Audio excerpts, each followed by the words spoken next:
In my first book, The Fifth Vital Sign, I argue that the menstrual cycle is an important vital sign that we should be paying attention to. I argue that your menstrual cycle is important regardless of whether or not you're actively trying to have babies now.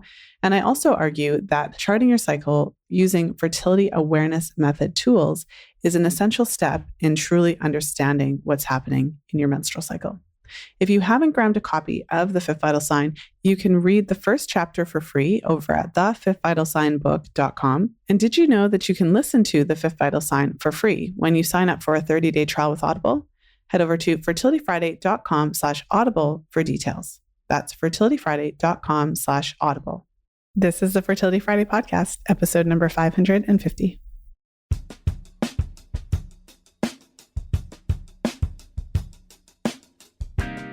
Today, I'm sharing another brand new episode in the FAMM Research series. And I'm sharing a paper that is delving into an interesting question. How do women really feel about hormonal birth control? So this study is largely a qualitative study in that they had these women complete a questionnaire about how they felt about contraceptives. And so we're going to get into that in a whole lot of detail in today's episode.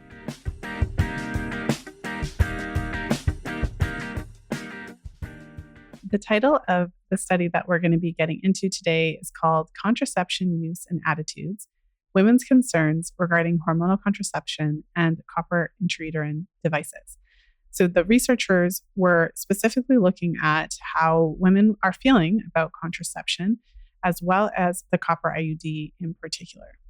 One of the most interesting things I find when reading research is trying to understand the researchers' perspective or understand the reasons why they wanted to conduct the study.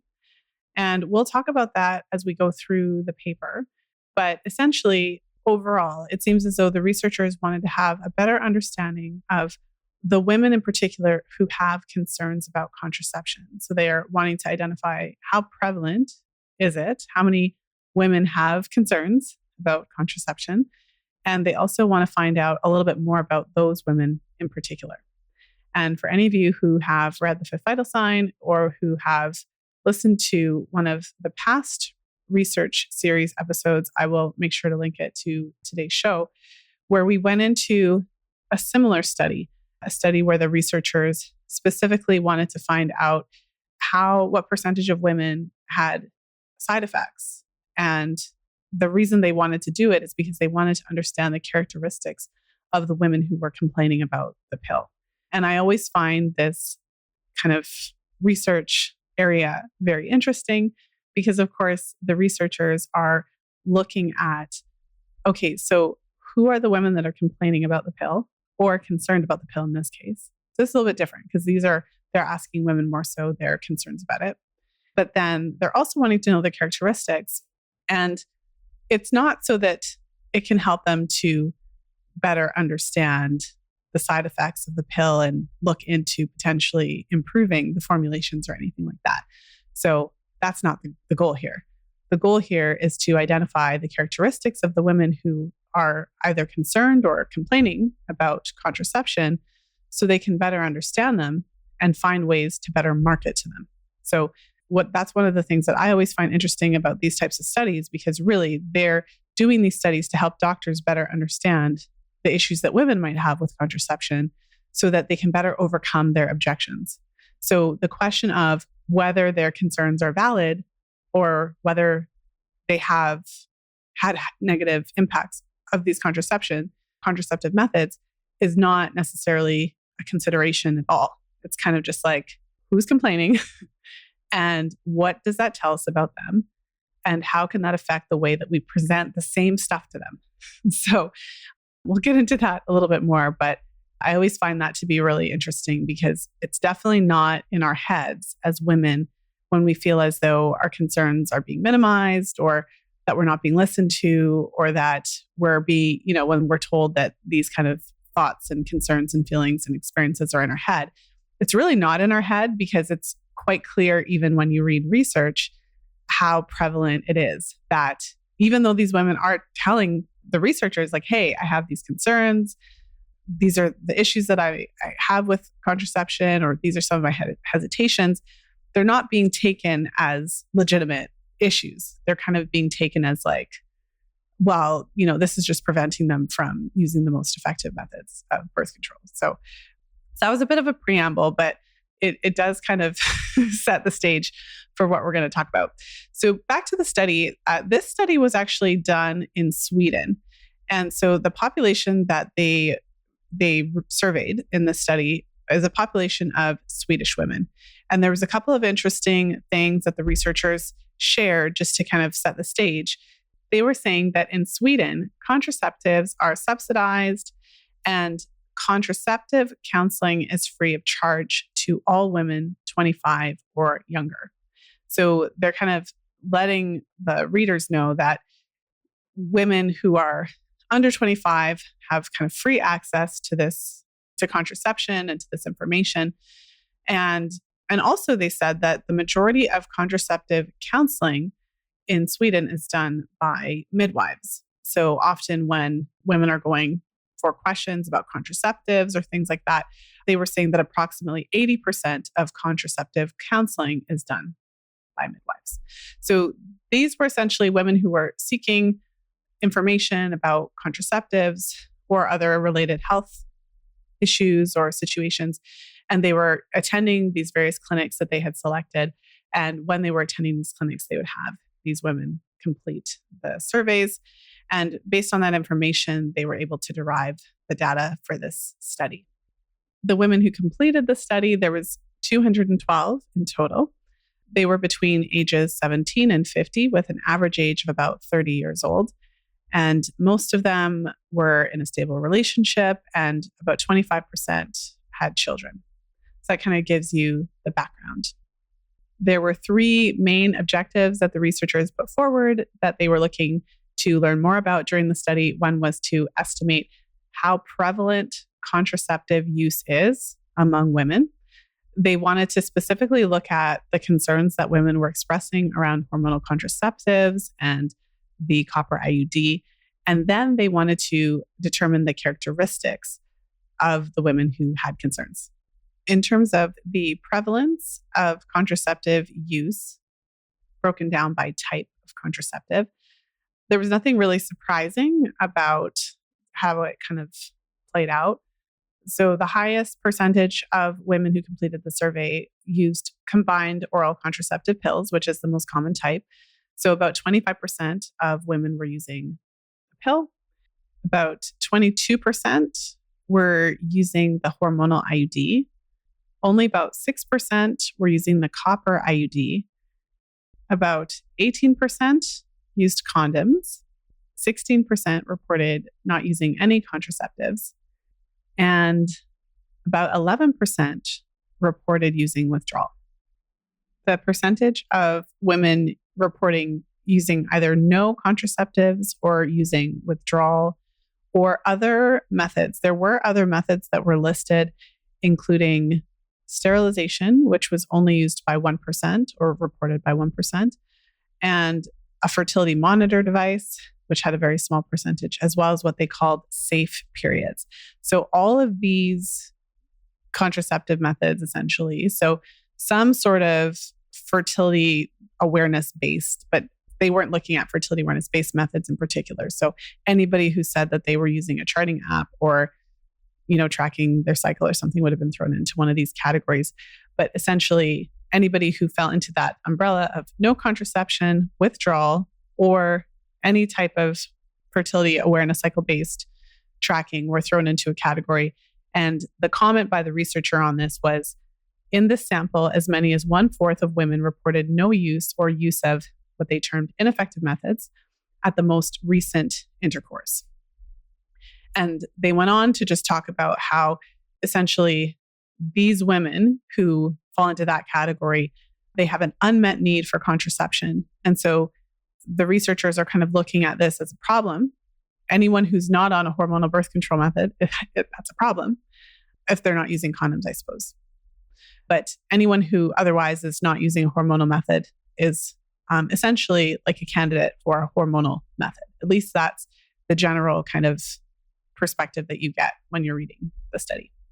Now, the researchers spent a lot of time talking about just how the women responded to the question of whether or not they had concerns about using contraception.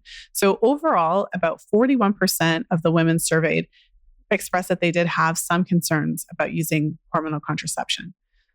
And then they went on to break down the reasons that these women had listed or selected or talked about.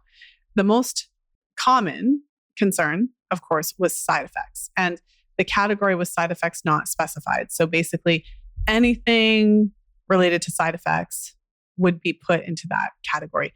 42% of the women who had concerns in general about contraception had concerns about side effects.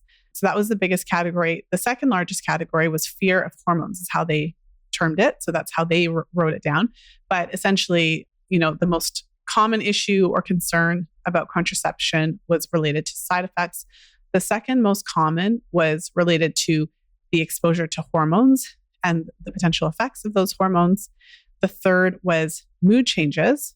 So concerns around contraception interfering with mood. The fourth was depressed mood. So concerns about the pill could be bringing on feelings of depression, followed by blood clots. And then, there's others: weight gain, decreased fertility, decreased libido, et cetera, et cetera. But those were kind of like the big four, if you will. And again, I'm just struck as I went through this paper at how these concerns were just talked about in general and how little the researchers seemed to be concerned about the fact that these women were having these concerns. Now, interestingly, when you look at other research that I've covered in my books or on the podcast, when women start taking, for example, oral contraception, about 50% of the same women who started taking it will stop within the same year due to side effects. And the most common side effects are mood changes and depression and low libido. So sexual side effects represent a big percentage of the side effects women experience. So I'm reading this, of course, from a different perspective. We all come from our own perspectives. And I'm looking at this as well. Like, these women are fairly educated about what's going on with birth control if 41% are aware that there are these side effects. And interestingly, the side effects that they're listing are some of the most common ones, being the mood changes and depression, things like that, and potentially effects related to the artificial hormone exposure. I'm guessing that you, as the listener, are not surprised by these results. But when you read the study, it seems like the researchers are kind of surprised maybe by how many women are expressing their concern. If I read a short excerpt from the study, quote, "Another interesting finding was the high number of women expressing concerns towards contraceptive methods. 4 out of 10 had unspecific concerns about side effects regarding HC and have had concerns about using the copper IUD," end quote. So they go on to talk about why they think this is.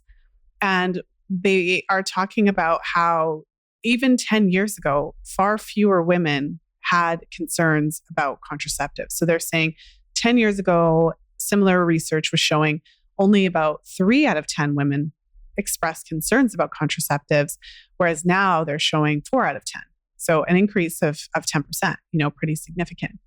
And so they go on to kind of theorize why this might be. And they state that social media and media in general are exposing women to more of these ideas around contraceptives.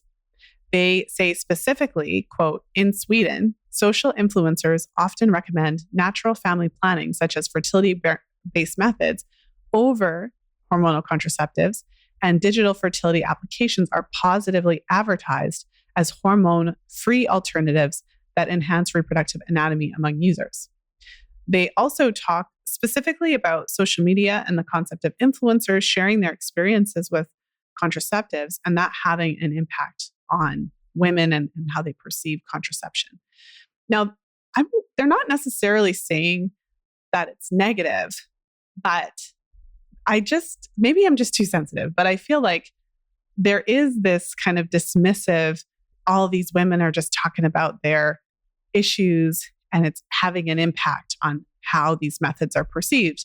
Because of course, coming from the like the scientific kind of conventional medicine side, they're looking at these as the only alternative. These are the effective standard that women should be taking. And if they're not taking them, that's a problem. And anything that could be making it more difficult for medical professionals to get women on these things is going to be a problem. So that's the feeling that I get about how they're looking at these results, which I think is really important to consider when you are, seeking support, seeking medical support, approaching your, healthcare team, speaking to health professionals about various issues.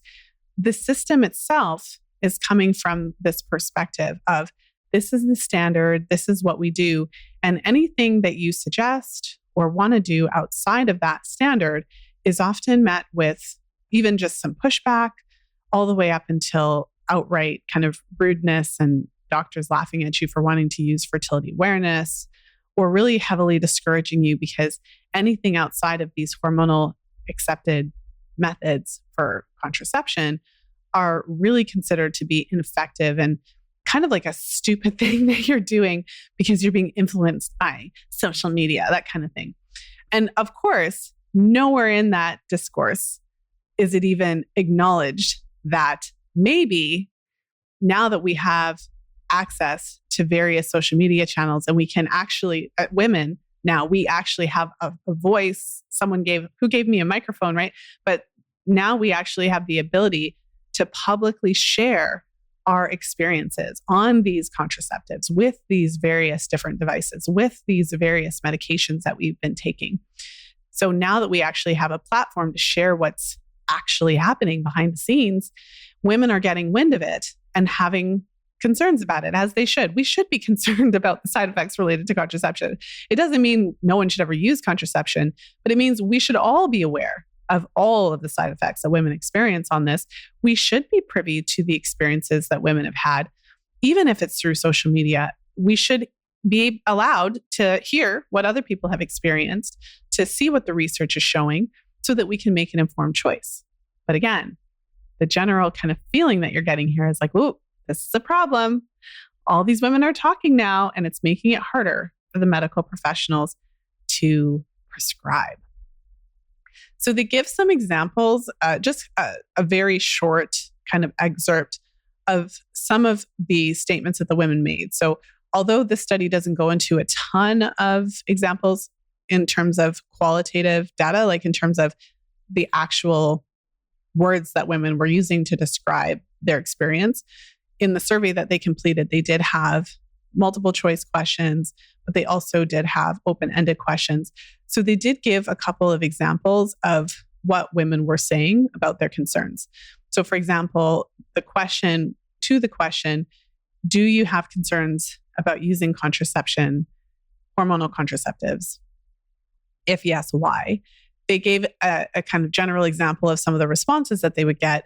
And what they shared in the study is, quote, I've tried, but I don't feel well using them. It doesn't feel good to add more hormones, depression, mental illness, and I'm scared of mood changes and blood clots. So specifically related to the copper IUD, given that over half of the women were concerned about the copper IUD, the reasons that they were saying for the most part were related to increased bleeding and menstrual pain. And so if we look at the response specifically to the question, do you have concerns about using a copper intrauterine device? And if so, why? What the researchers shared as kind of a general response was bleeding and cramps. I'm mostly worried about the insertion. My sister had a bad experience. I've heard that it gives you sleep disturbances and mood changes because of magnesium deficiency. I feel like that was probably like some one response. I'm pretty sure that wasn't like a response that multiple people made. And then the last one was like, I don't know how it works. So what's interesting again about this is that if you read the research data on birth control, so if I go back to what women were saying about contraception, so I don't feel well using them. It doesn't feel good to add more hormones, and depression and mental illness. And I'm scared of mood or change in mood or blood clots. Depression is one of the most common side effects on birth control as our mood changes. And obviously, it's related to the addition of the hormones. So the concerns that these women are expressing are actually extremely valid and based on real world as well as scientific data. So I find it really interesting that the researchers aren't acknowledging like, hey, look, it looks like the population is getting a lot more educated about some of these side effects. No, right? And then in terms of the copper IUD, because it doesn't have the infusion of the, artificial progesterone, so the progestins, it is associated with heavier bleeding and increased cramping. So that would be the number one most common side effect, to have heavier bleeding or to have increased cramping. I've done many episodes about the insertion pains. If you speak to enough women who've had IUDs, they will tell you a large percentage of them will share their negative experience with insertion pain. So again, other than the kind of random ones that they threw in there, this shows that these Swedish women are actually very well educated overall because they've actually heard about a lot of these side effects. And I remember when I started the podcast, a decade ago, a lot of women hadn't heard about these side effects. It is the impact of having access to more information and being able to search and find groups of women who can share their experience on the IUD or with a certain brand of pill. There's been a lot of lawsuits about specific brands of pills that were associated with really egregious side effects. And you can find support groups, online where you can jump in and there's thousands of women and you can find out what they're saying about it. So that's not a bad thing. We deserve to know. And if we didn't have access to these social media channels, and if we didn't have the ability to share our experiences and hear the experiences of others, where would we be? Because the drugs are the same. They're not trying to change them. They're not trying to improve them. I mean, correct me if I'm wrong, please send me some resources and information if you find some research studies showing how they're trying to make these drugs better for women. Over the years, what I've seen in the research is that they're trying to make sure that they make money by changing them enough so that they can continue having a patent. That's why they keep bringing in this new one and this new one. But it's not because they're so concerned about the side effect profile that they're trying to make the drug better. It's that they're concerned about their bottom line. So they have to make sure that they can always innovate and change the hormone profile enough so that they can patent it and get the money from it for as long as it can until that patent wears out. And so it seems to me that the drug companies are more motivated by, the financial benefits of this situation, as opposed to listening to the concerns of the women who are using these drugs. Real Food for Fertility is your ultimate guide to optimizing your nutritional stores before pregnancy. In Real Food for Fertility, my co-author Lily Nichols and I argue that a healthy menstrual cycle sets the stage for optimal fertility and a healthy pregnancy. You can read the first chapter for free over at realfoodforfertility.com. And did you know that you can listen to Real Food for Fertility for free when you sign up for a 30-day trial with Audible? Head over to fertilityfriday.com/realfood, one word, for details. That's fertilityfriday.com/realfood. Now let's go ahead and jump back into today's episode.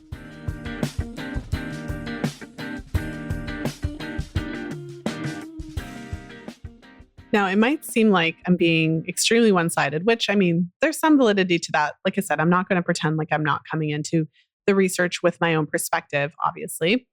But I do want to read you just this little excerpt to kind of show you what I mean by my impression when reading this study was that the researchers were kind of largely downplaying the very real concerns of the women that they surveyed.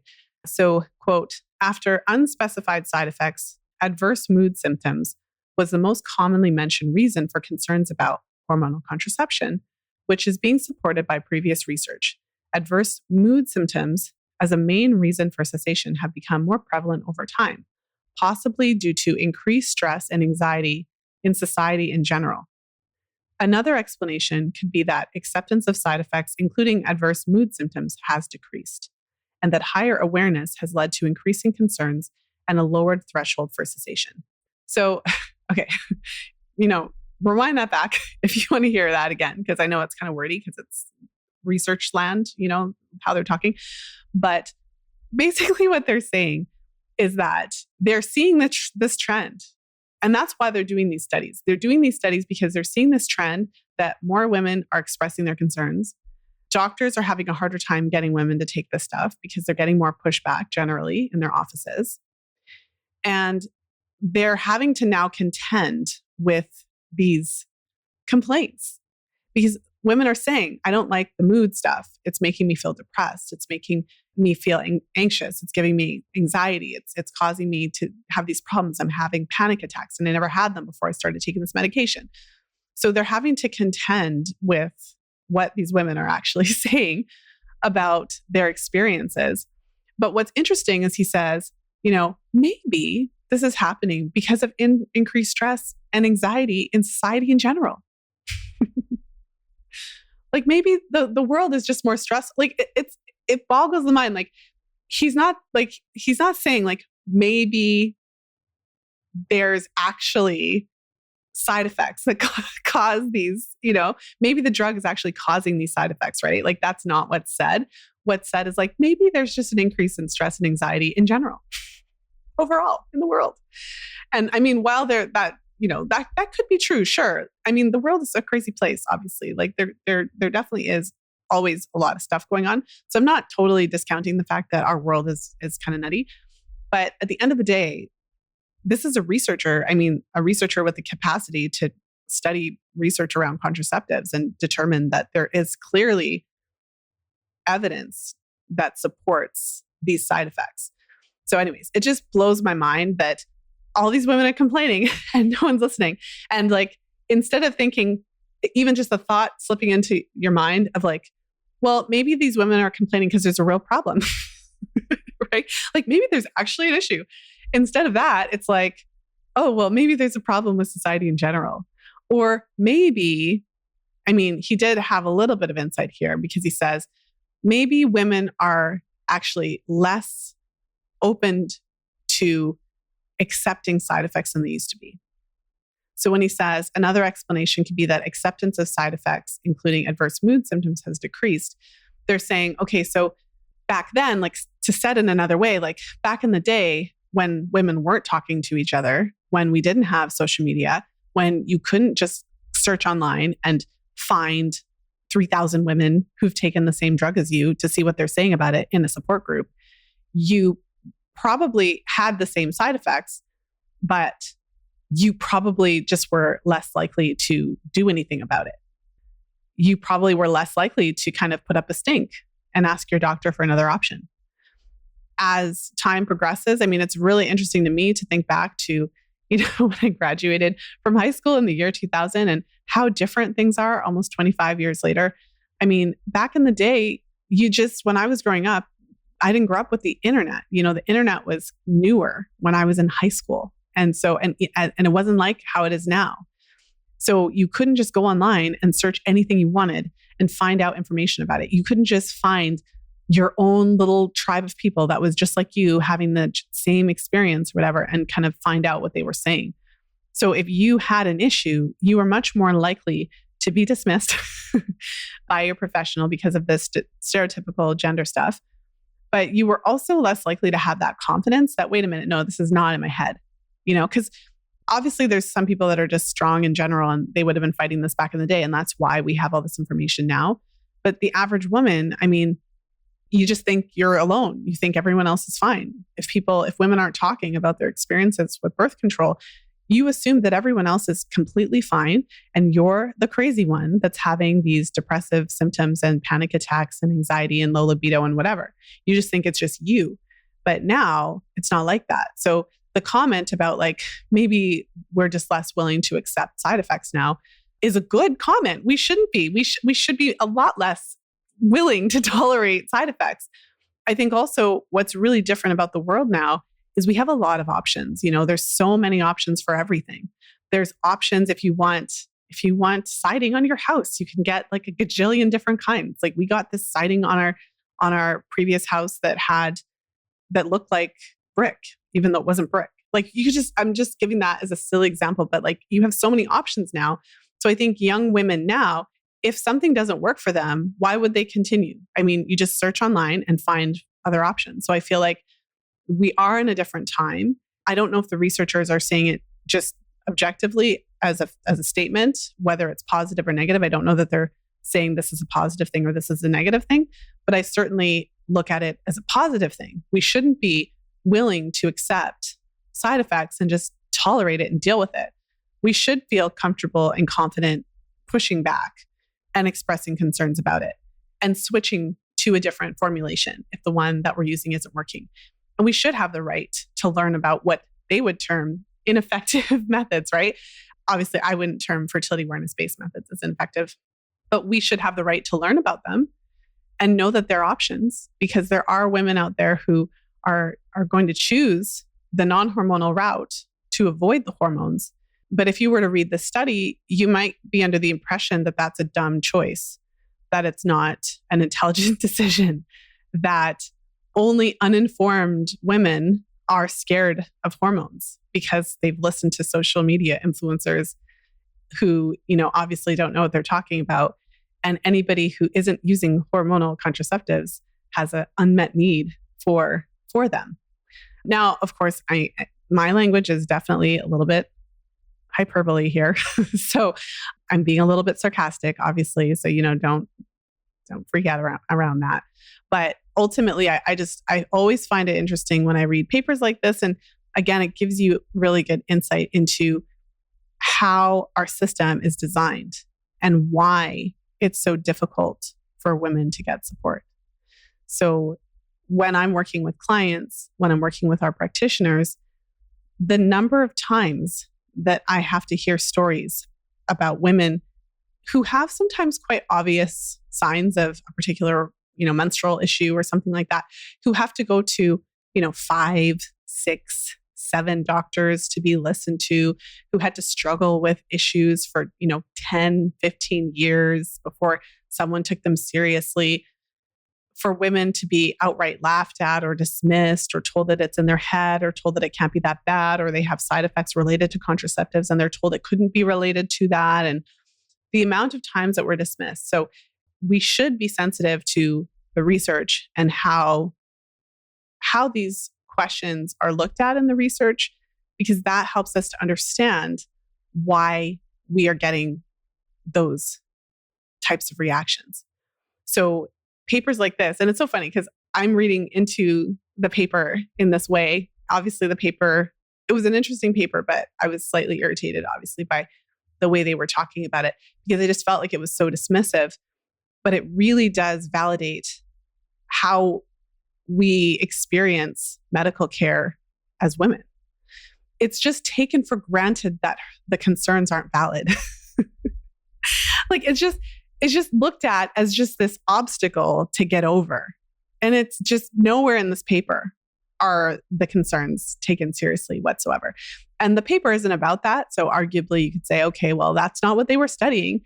But it's just really interesting that they're not really concerned about it. They're really looking at the concerns as an obstacle to these women getting on hormonal contraceptives. And if you can really wrap your head around it, then it can help you as just a regular woman trying to get care. Like if you're just trying to find a clinician, a healthcare provider, it's really helpful for you to understand that this is a perspective that they're coming from, because then maybe it'll help you to better choose the healthcare professionals on your team. And it can help to clarify the role of your medical doctor, like your primary care physician. It can help to clarify that maybe you need to have your regular primary care doctor, but maybe you also need to have someone else on your team who's more of an advocate or coming from more of a holistic or functional medicine perspective or something like that. Someone who isn't simply looking at this as an opportunity to put you on the pill. And if you are a women's healthcare provider, then this should also interest you, because maybe it calls into question how you yourself have interacted with clients, maybe not. But also it really shows what our clients are up against and shows us where the opportunity is for us to support and empower them. So I feel like this episode went sort of where I thought it would go, but I feel like I ended up spending a lot more time talking about the study, the kind of researcher's perspective. But like I said, I felt like this was a really important piece of it to highlight, not only because it was irritating me as I was reading it, but because I read a lot of studies and it's really important to think about sometimes how the writing is going to reflect the researcher's actual perspective on it. And sometimes the questions around what is being studied, what is not being studied, what questions are being asked, what questions are not being asked, and why did they choose to study this? Why don't they study that instead? Those questions are just as important as the research itself. One thing I always say about research, I mean, in this day and age, so much of what we do, at least in my world, is based on the research. When you can find really strong research and evidence to support the protocols you're using with clients or to help increase your understanding of something, it really does change the game for women's reproductive health. But with that said, we can't ever look at research as the be all and end all. We have to always look at it with a critical eye. And we have to remember that research is written by people who have perspectives. They're coming from a certain perspective. And I always acknowledge I am also coming from a certain perspective. And I welcome that discourse. For anyone listening who's coming from a different perspective and is like, this chick's out to lunch. What is she talking about? Obviously, hormonal contraceptives are the most effective. They're safe. Really and truly, we shouldn't be dissuading women from using them. All of that is valid. I am not dissuading women from using contraceptives. I think it's important to share all of the information, including the side effect profile, so women can make a choice. And anybody who's coming from the perspective of, we shouldn't be dissuading women from using it, whatever, that perspective is addressed in this paper because they're saying that it's becoming more difficult for doctors to prescribe these medications. They're getting more pushback as women become more aware of the side effects. And I think they're looking at the wrong problem. They're looking at the problem as women complaining. That's the problem. The problem is that the medications cause side effects. That's the problem. And if we could just get our heads around that and actually address the fact that contraceptives actually have side effects that are concerning, that are valid, that are real, and these women are not complaining because they're crazy people. They're complaining because there's a legitimate complaint to be had, then we could start getting somewhere. We should be looking at improving the methods that are there. And I hope at some point that happens. I hope that someone somewhere looks at these hormonal methods and tries to make them better than they are now. So I will keep hoping for that. But in the meantime, I will continue to pursue non-hormonal alternatives as a legitimate option for women who don't do well on the contraceptives. So with that said, I am going to stop the episode here. If you enjoyed today's episode, please share it with a friend. You'll find the show notes for today's episode over at fertilityfriday.com/550. If you're loving our FAMM Research series episodes, you'll find more of them over at fertilityfriday.com/research. If you're newer to the podcast and you haven't heard our Pill Reality series, then I highly recommend heading over to fertilityfriday.com/pill reality. Now, in that series, I've interviewed a variety of clients and other members of the Fertility Friday community over the years who share in their own words their experiences with hormonal birth control. It's certainly worth listening to.